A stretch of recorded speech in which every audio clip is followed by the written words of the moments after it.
Hi friends, welcome to AK vlogs. ఇవాల్టి recipe వచ్చేసి చేపల పులుసు. చేపల పులుసు చేయాలంటే చాలామంది ఆలోచిస్తూ ఉంటారు, ఎందుకంటే సరిగ్గా కుదరదు. అయితే సింపుల్గా చాలా టేస్టీగా ఈజీ ప్రాసెస్లో ఎలా చేయాలో ఇప్పుడు చూద్దాం. ఫస్ట్ ఫ్రెష్గా కడిగిన చేపలు తీసుకోవాలి. చేపలు మంచిగా వాష్ చేసుకున్న తర్వాత లాస్ట్లో కొద్దిగా ఆయిల్ వేసి వాష్ చేసుకుంటే నీసు వాసన అంతా లేకుండా పోతుంది. ఇప్పుడు ఫ్రెష్గా కడిగిన చేప ముక్కలలో కొద్దిగా అల్లం వెల్లుల్లి పేస్ట్, కొద్దిగా ఉప్పు, కొద్దిగా గరం మసాలా, అలాగే ఇందులోకి రుచికి సరిపడా కారం, ఇవన్నీ వేసేసుకొని మంచిగా ముక్కలకి పట్టించుకోవాలి. ఇలా ముక్కలకి పట్టించుకోవడం వల్ల పీస్ అనేది చాలా టేస్టీగా వస్తుంది. అన్నీ కొద్ది కొద్దిగా వేసుకోవాలి. మళ్ళీ కర్రీలో మళ్ళీ కొంచెం వేసుకోవాలి. అప్పుడు టేస్ట్ చాలా కుదురుతుంది. పులుసు టేస్టీగా ఉంటుంది, ముక్కలు కూడా టేస్టీగా ఉంటాయి. ఇప్పుడు ముక్కలన్నింటినీ పట్టించుకొని పక్కన పెట్టేసుకోవాలి.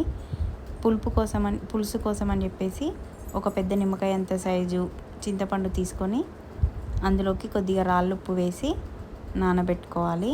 అలాగే 2 మీడియం సైజు వీడియోలో చూపిస్తున్న ఉల్లిపాయలు అంత సైజు తీసుకొని ఇలా చిన్న ముక్కలుగా కట్ చేసి పక్కన పెట్టుకోవాలి. ఒక 5 మిరపకాయలు తీసుకొని వాటిని కూడా పొడుగ్గా చీల్చి పక్కన పెట్టుకోవాలి. ఇప్పుడు కర్రీ ప్రిపేర్ చేయడం కోసమని చేపల గిన్నె ఉంటుంది కదా, అది స్టవ్ మీద పెట్టుకొని గిన్నె హీట్ అయ్యాక అందులోకి 2 పావుల నూనె, జీలకర్ర, అలాగే మనం కట్ చేసి పెట్టుకున్న మిరపకాయలు, ఉల్లిపాయ ముక్కలు అన్నీ వేసేసుకొని ఇందులోకి కొద్దిగా అల్లం వెల్లుల్లి పేస్ట్ వేసుకోవాలి. ఇవి మంచిగా అల్లం వెల్లుల్లి పేస్ట్ పచ్చివాసన పోయేంత వరకు ఫ్రై చేసుకున్న తర్వాత పసుపు యాడ్ చేసుకొని దీన్ని కూడా ఒకసారి అంతా కలుపుకోవాలి. ఈ ఉల్లిపాయలు అనేది మంచిగా రోస్ట్ అవ్వనియాలి. ఉల్లిపాయలన్నీ మంచిగా రోస్ట్ అయిన తర్వాత మనం మ్యారినేట్ చేసి పెట్టుకున్న చేప ముక్కలన్నిటిని ఇందులోకి వేసేసుకొని మెల్లిగా తిప్పాలి గరిటెతోటి. అయితే కొంతమంది ఫస్ట్ పులుసు పెట్టి పులుసు మరుగుతున్నప్పుడు వేస్తారు, కానీ అలా చేయడం కన్నా ఇట్లా ఫస్ట్ పీస్ ఆయిల్లో వేసి ఫ్రై చేస్తే చాలా టేస్టీగా ఉంటుంది.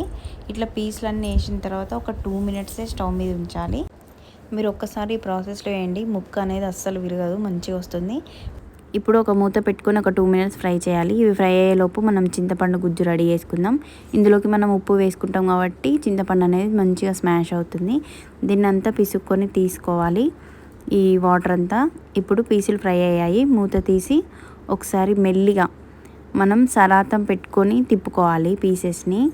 మరీ ఎక్కువసేపు కూడా ఫ్రై చేయకూడదు. ఎక్కువసేపు ఫ్రై చేస్తే ఆల్రెడీ ఉడికిపోయి పీస్ అనేది విరిగిపోయే ఛాన్స్ ఉంటుంది కాబట్టి జస్ట్ ఒక 2 మినిట్సే లో ఫ్లేమ్లో పెట్టుకొని ఫ్రై చేసుకొని ఇలా ముక్కను మెల్లిగా ఇట్లా రివర్స్ సైడ్ తిప్పి వేసేసుకోవాలి.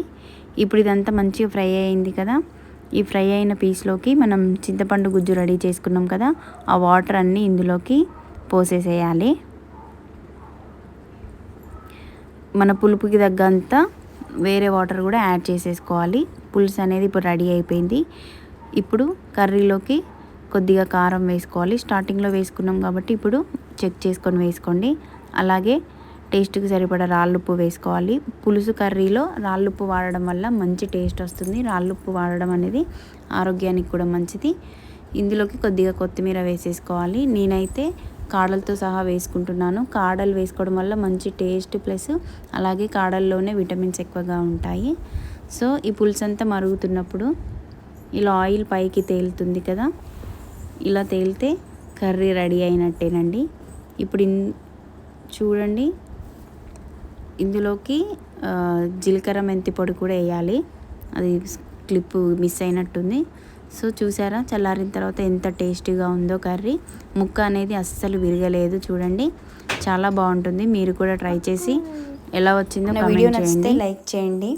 మరిన్ని వీడియోస్ కోసం మన ఛానల్ని సబ్స్క్రైబ్ చేసుకొని నా ఛానల్కి కొంచెం సపోర్ట్ చేయండి. Thanks for watching.